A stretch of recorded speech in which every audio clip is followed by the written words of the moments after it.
ನಮಸ್ತೆ. ನಾನು ಕೆಂಪು ದಂಟಿನ ಉಪ್ಸಾರು ಮಾಡ್ತಾಯಿದ್ದೀನಿ. ಹೇಗೆ ಮಾಡಿದೆ ನೋಡ್ಕೊಂಡು ಬರೋಣ ಬನ್ನಿ. ಮೊದಲಿಗೆ ನಾನು ಕೆಂಪು ಬೇಳೆಯನ್ನು ತೆಗೆದುಕೊಳ್ತಾ ಇದ್ದೀನಿ, ಅಂದರೆ ಮಸೂರ್ ದಾಲ್.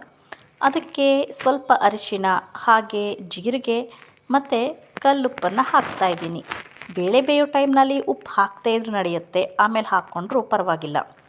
ಈಗ ಕುಕ್ಕರ್ನಲ್ಲಿ ಹಾಕಿಬಿಟ್ಟು ಎಷ್ಟು ಬೇಕಷ್ಟನ್ನು ನೀರು ಹಾಕಿ ಮುಚ್ಚಿಟ್ಟು ಒಂದು 3-4 ಸರ್ತಿ ಬೇಳೆಯನ್ನು ಕೂಗಿಸ್ಕೊಳ್ತಾ ಇದ್ದೀನಿ. ಆನ್ಲೈನಲ್ಲಿ ಕೆಂಪು ದಂಟಿನ ಸೊಪ್ಪನ್ನು ಆರ್ಡರ್ ಮಾಡಿದ್ದೆ.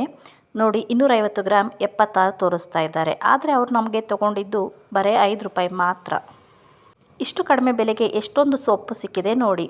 ಅವರೇ ಬೇರು ಎಲ್ಲವನ್ನು ಕಟ್ ಮಾಡಿ ಕೊಟ್ಟಿರ್ತಾರೆ, ಬರೀ ಕಡ್ಡಿ ಸಮೇತ ಕೊಟ್ಟಿರ್ತಾರೆ. ಆ ಕಡ್ಡಿ ನಿಮಗೆ ಎಲ್ಲ ಬೇಡ ಅಂದರೆ, ಯಾಕೆಂದರೆ ಸ್ವಲ್ಪ ಉದ್ದುದ್ದ ಕಡ್ಡಿ, ದಪ್ಪ ದಪ್ಪ ಕಡ್ಡಿ ಇರುತ್ತೆ ಅಲ್ವಾ, ಅದನ್ನೆಲ್ಲ ಕಟ್ ಮಾಡಿ ತೆಗೆದು ಹೀಗೆ ಬರೀ ಎಲೆಗಳನ್ನು ಬಿಡಿಸ್ಕೊಂಡಿಟ್ಕೊಂಡ್ರೆ ಸಾಕು. ನೋಡಿ, ನಾವು ಮಾಮೂಲಿ ಈ ತರಕಾರಿ ಗಾಡಿ ಹೊರತ್ರ ಎಲ್ಲ ತೊಗೊಳ್ಳುವಾಗ ಎಷ್ಟೊಂದು ಹುಳುಕಿರುತ್ತೆ. ಇದರಲ್ಲಂತೂ ಒಂದು ಎಲೆಲೂ ಸಹ ಹುಳುಕೇ ಇರಲಿಲ್ಲ.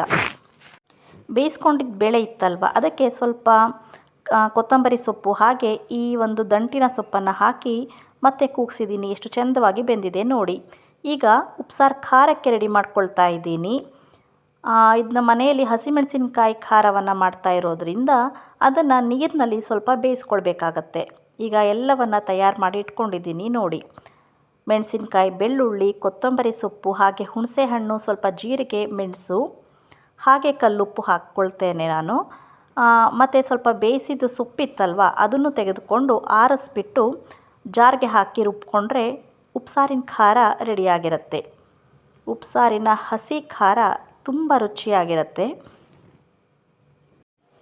ನಮ್ಮಲ್ಲಂತೂ ಹಸಿ ಖಾರನ ತುಂಬ ಇಷ್ಟಪಡ್ತಾರೆ. ಆದರೆ ಹಸಿ ಖಾರ ಗ್ಯಾಸ್ಟ್ರಿಕ್ ಆಗುತ್ತೆ ಅಂತ ಹೇಳ್ತಾರೆ ಅಲ್ವಾ. ಒಂದೊಂದು ಟೈಮ್ ಪರವಾಗಿಲ್ಲ, ಮಾಡಿಕೊಂಡ್ರೆ ನಡೆಯುತ್ತೆ ಅಂತ ಹೇಳಿ ಮಾಡಿಬಿಡ್ತೀನಿ. ನೋಡಿ, ಜಾರಿಗೆ ಹಾಕಿಬಿಟ್ಟು ಎಲ್ಲವನ್ನು ರುಬ್ತಾ ಇದ್ದೀನಿ.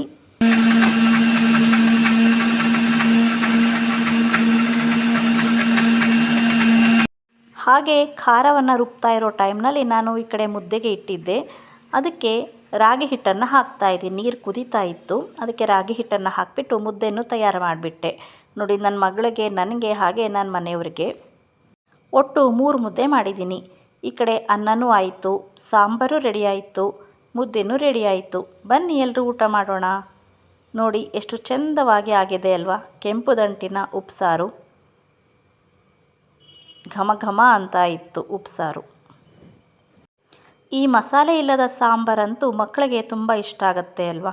ನನ್ನ ಮಗಳಿಗೆ ಹೆಚ್ಚಾಗಿ ಉಪ್ಸಾರು, ಈ ಥರ ಸೊಪ್ಪಿನ ಪಲ್ಯ, ಈ ಥರದ್ದೇ ತುಂಬ ಇಷ್ಟ ಆಗುತ್ತೆ. ಬನ್ನಿ, ಖಾರ ಹೇಗೆ ರೆಡಿಯಾಗಿದೆ ನೋಡೋಣ. ಖಾರನೂ ಸಖತ್ತಾಗಿ ಬಂದಿದೆ ನೋಡಿ. ಚೆನ್ನಾಗಿ ರುಬ್ಬಿದೆ ಅಲ್ಲ, ಅಂದರೆ ಪೇಸ್ಟ್ ಚೆನ್ನಾಗಾಗಿದೆ ನುಣ್ಣಗೆ.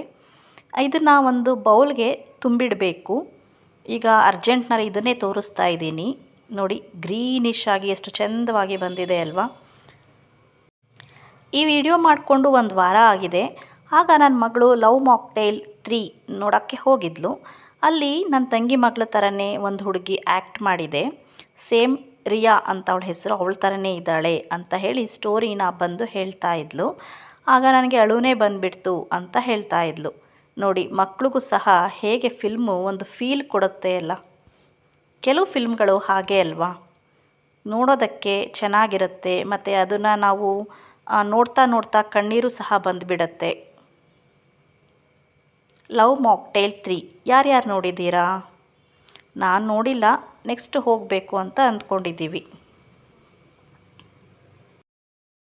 ಈ ಒಂದು ಊಟಕ್ಕೆ ನಿಂಬೆ ಹುಳಿ ಬಿಟ್ಕೊಳ್ಬೇಕು ಅಥವಾ ಮಾವಿನಕಾಯಿ ಇರಬೇಕು. ಆಗ ನೋಡಿ ಸಖತ್ ಮಜಾ ಕೊಡುತ್ತೆ. ಈ ಊಟ ಅಂತೂ ತುಂಬ ರುಚಿಯಾಗಿತ್ತು. ಮುದ್ದೆ ಮುಗಿಸಿದ ಮೇಲೆ ಸ್ವಲ್ಪ ಖಾರ, ತುಪ್ಪ, ಸಾರು, ಅನ್ನ ಎಲ್ಲವನ್ನು ಹಾಕ್ಕೊಂಡು ಬಾರಿಸಿದ್ದಾಯಿತು. Thank you for watching.